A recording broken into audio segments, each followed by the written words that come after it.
Good morning, children. Class 6. How are you? I hope you will fine. This is your Hindi class. Your chapter is 15 ईदगाह. प्रस्तुत पाठ ईदगाह उपन्यास के सम्राट एवं सफल कहानीकार प्रेमचंद की कहानी ईदगाह पाठ में एक बालक के स्वाभाविक बचपन एवं बाल मनोविज्ञान का ईद के त्यौहार के माध्यम से बड़ा हृदय स्पर्शी वर्णन किया गया है। आज हम लोग इस कहानी के माध्यम से बालक हामिद के स्वाभाविक बचपन और उसकी समझदारी का वर्णन करके आनंद लेंगे। बच्चों, ईद का पर्व हमारे इस्लाम भाई बहुत हर्षोल्लास के साथ मनाते हैं। रमज़ान के 30 रोज़े के बाद जब 30 रोज़ा वो रख लेते हैं, उसके बाद ईद आती है। ईद का चांद देखने के लिए वो व्याकुल रहते हैं। जब ईद का चांद देख लेते हैं तो दूसरे दिन ईद का त्यौहार मनाते हैं। एक साथ सभी लोग ईदगाह जाकर नमाज अदा करते हैं। उसमें बालक हामिद के माता पिता बचपन में ही स्वर्ग को सिधार गए थे।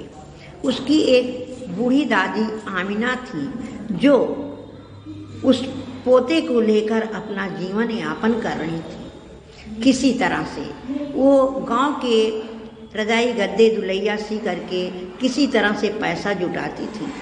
लेकिन जब ईद आ जाती थी तो ईद को बहुत खोजती थी कि नसूड़ी ईद क्यों आ गई, क्योंकि उसके बहू बेटे नहीं थे और अपने पोते के लिए वो तड़पती थी कि सारे गांव के बच्चे अपने बाप के साथ ईदगाह जाते हैं, मेरा एक इकलौता पुत्र वो बिना माँ बाप के अकेले ईदगाह जाता है। ईदगाह जाने की तैयारी में हामिद नहाया धोया और नहा धो करके तैयार हो गया। जैसे वो जाने लगा, आमिना ने उसे 3 पैसे दिए कि बेटा ले जाओ, कुछ खा लेना। लेकिन ईदगाह जाने के उत्साह में वो सबसे आगे कम से कम 10 मील की दूरी पर ईदगाह था और ईदगाह में पहुंचा, नमाज सबके साथ अदा किया। अदा करने के बाद खिलौनों की दुकान पर आया। उसने एक भी खिलौना नहीं लिया। एक चिमटे की दुकान पर पहुंचा तो वहाँ चिमटा बिक रहा था।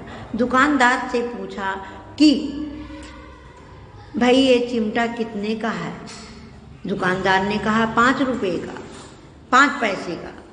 तब हामिद के पास 3 पैसे थे। उसने कहा 3 पैसे में दोगे? उसने कहा नहीं, 5 पैसे की चीज़ हम 3 पैसे में कैसे दे दें। हामिद जाता रहा। कुछ दूरी पर गया। दुकानदार ने फिर बुलाकर हामिद को चिमटा 3 पैसे में दे दिया। अब वो चिमटा पाकर बड़ा खुश हुआ। उसको ईदगाह में अपनी दादी की याद आई कि दादी जब रोटी बनाती हैं तो हाथ से रोटी उतारती हैं, उनके पास चिमटा नहीं है। और जब वो चिमटा खरीदा तो बहुत प्रसन्न हुआ और रास्ते भर उसके सभी मित्र, कोई भिश्ती खरीदा, कोई घोड़ा खरीदा, कोई हाथी खरीदा, कोई वकील खरीदा मिट्टी के, और किसी ने केला। नूरे ने केला खरीदा। रास्ते में नूरे ने हामिद को एक केला दिया और कहा लो खा लो। वही एक केला खाकर वो लड़का 12 बजे तक ऐसे पड़ा था जैसे गांव में बच्चे पहुँचे, शोरगुल होने लगा। आमिना भी अपने बच्चे की दुआ के लिए दामन फैलाकर बैठी थी। हामिद को देखकर वो बहुत प्रसन्न हुई और जब उसके हाथ में चिमटा देखा तो क्रोधित हो गई कि गजब, ये लड़का कितना समझदार है कि हामिद में वो मेले में ना कुछ खाया हामिद ने और ना पिया, ये लाया क्या? मेरे लिए चिमटा लाया। मेरी याद इसको ईदगाह में भी बनी रही। और वो अपने सीने से लगाकर जी भर के रोई।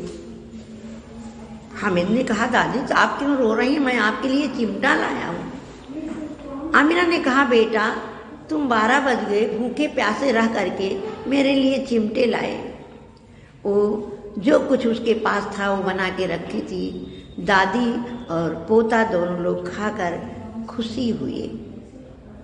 ये थी ईदगाह की कहानी। और अब देखिए हम शब्द अर्थ आपको बताएंगे।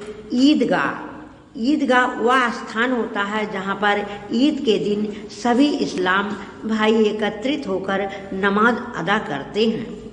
कुबेर का धन, बहुत बड़ा धन अर्थात कुबेर का खजाना। कुबेर महाराज देवताओं के धन के देवता हैं। अभिज्ञ, जिसका भाग्य खराब हो। अभागिन, जिसका भाग्य खराब हो। दिल कचोटना, अंदर बहुत ही कष्ट का अनुभव करना। रमजान, मुसलमानी वर्ष का 9वां महीना। सहसा, अकस्मात। रहस्य, छिपी बात या राज। रोजा, रमजान के महीने में रखा जाने वाला व्रत। गिल, एक धातु। गरीब, निर्धन। हैजा, जानलेवा बीमारी। आप लोग नीट एंड क्लीन ये क्लास वर्क में शब्दार्थ और ईदगाह के बारे में लिखोगे। होमवर्क आपका है ईदगाह पाठ की कहानी अपने शब्दों में लिखो। ओके, बाय, फिर मिलते हैं।